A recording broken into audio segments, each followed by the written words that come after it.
Let me tell you something, visualizing your goal and going after it makes it fun. You got to have a purpose no matter what you do in life. You got to have a purpose. So that's rule number one, have a vision. Rule number two is, don't listen to the naysayers. Don't listen to the naysayers.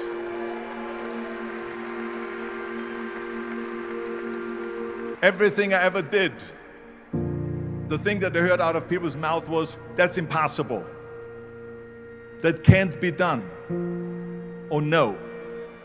I remember when I wanted to be a bodybuilding champion, including my parents and everyone else around me, said this is impossible.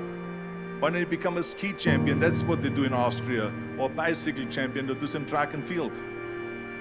You can't be a bodybuilding champion. That is exactly what I heard, and of course I proved to the people that it can't be done. So whenever someone said to me, it can't be done, I heard it can be done. When they said no, I heard yes. And when they said it's impossible, I heard it is possible. Because I am a strong believer.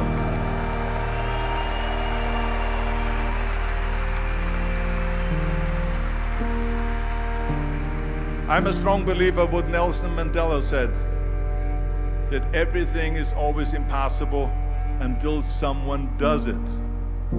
Well, I'm going to be the one, I said to myself, I'm going to do it and I'm going to show it to them. Maybe it has never been done before. That's perfectly fine with me. But I'm going to do it. And I did not listen to the naysayers.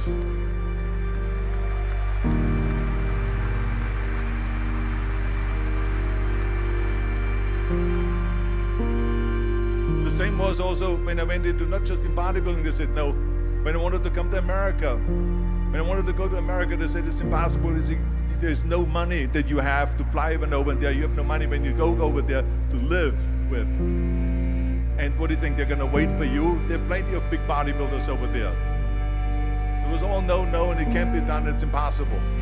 And I remember then the same thing happened also when I went into show business. Can you imagine, I was now a bodybuilder, I weighed 250 pounds, I was Mr. Olympia 6 times, I was Mr. Universe 5 times, and Mr. World and Mr. International. I won 13 World Bodybuilding Championships altogether, and now I said to the agent, the Hollywood agent, I want to get into movies. He said, that's funny, Arnold. I asked a studio executive, I say, I want to get into movies. I want to be a leading man. He started laughing. So they all say it's impossible. I said, why is it impossible? He says, because look at how big you are. You weigh 250 pounds. Hercules bodies and muscular bodies weighing 20 years ago. 20 years ago they did Magista and they did all these Samson movies and Hercules movies and stuff like that, but not anymore. Arnold, this is the 70s.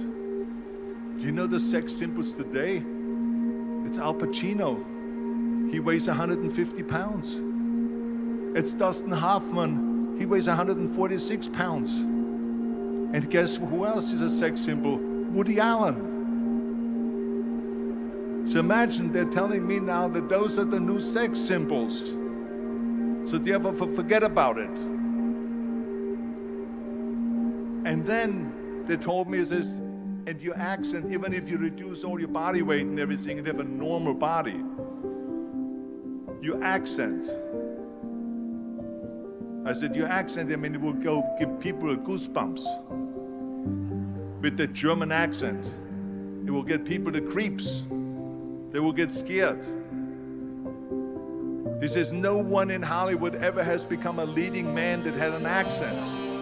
Doesn't happen. People in America want to hear their actors talk like John Wayne, or like Burt Reynolds, or like Clint Eastwood. Not like someone on Hogan's Heroes or something like that. Some Nazi movie. That's the kind of stuff that I heard. They said, no, you see, it's impossible. Plus your name. Who can pronounce Schwarzenegger or something like that? No one can pronounce that, so forget about it, Arnold. This is the kind of thing that I heard. Imagine, you go from studio studio executive to studio executive, from agent to agent, from manager to manager, and they all said exactly the same thing. Now that's very encouraging, isn't it? But you know something? I didn't give a shit. I didn't.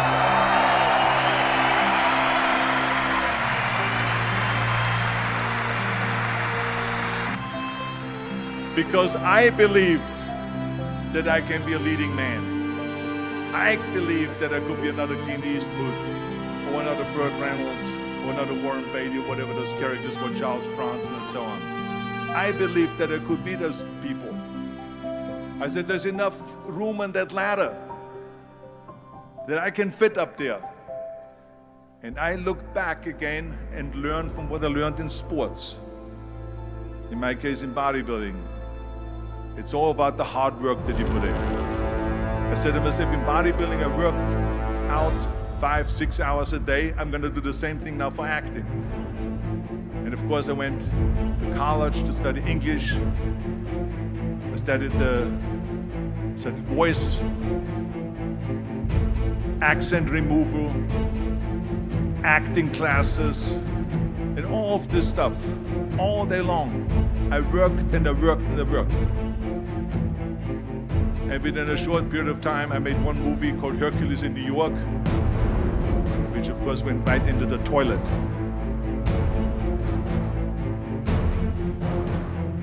But it didn't discourage me. I still had the same vision. And then all of a sudden I did Streets of San Francisco. I did Stay Hungry and Pumping Iron and The Villain. And then all of a sudden I was asked by Dino De Laurentiis and the Universal Studio, biggest studio, to star in Conan the Barbarian. And after I did Conan the Barbarian, the director at the press conference said to the press, the director was John Milius, he said to the press, if we wouldn't have had Arnold, we would have had to build one. So think about that.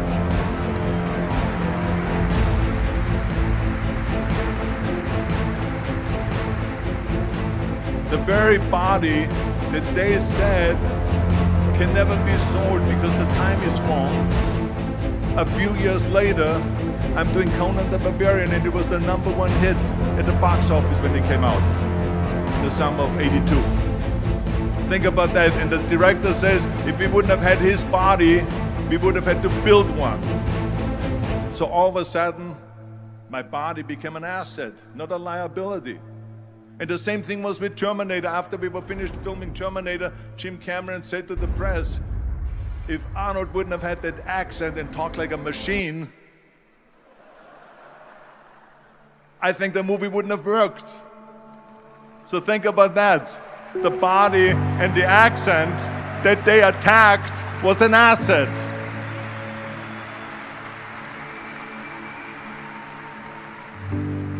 But I didn't listen to those losers. I didn't listen to them at all. Because that's exactly the way it was in politics again, when everyone said no, no, no, and it can't be done. And I became governor of California. And this is with everything like that. This is just the reality of it, is that you cannot listen to the naysayers. So this is a very important lesson for all of you. So when someone says, no, this is a stupid idea, you in your mind, you don't have to say it, but in your mind just say this, fuck you. You're an asshole. Or do you know?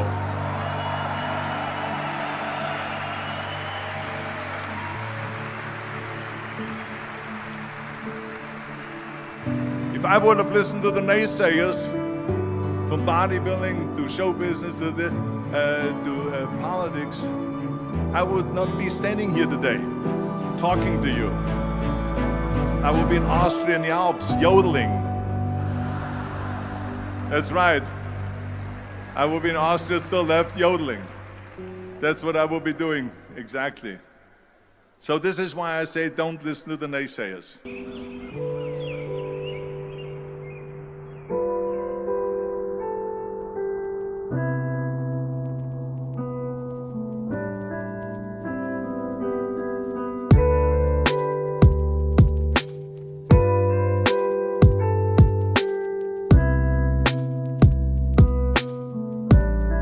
I didn't give a shit.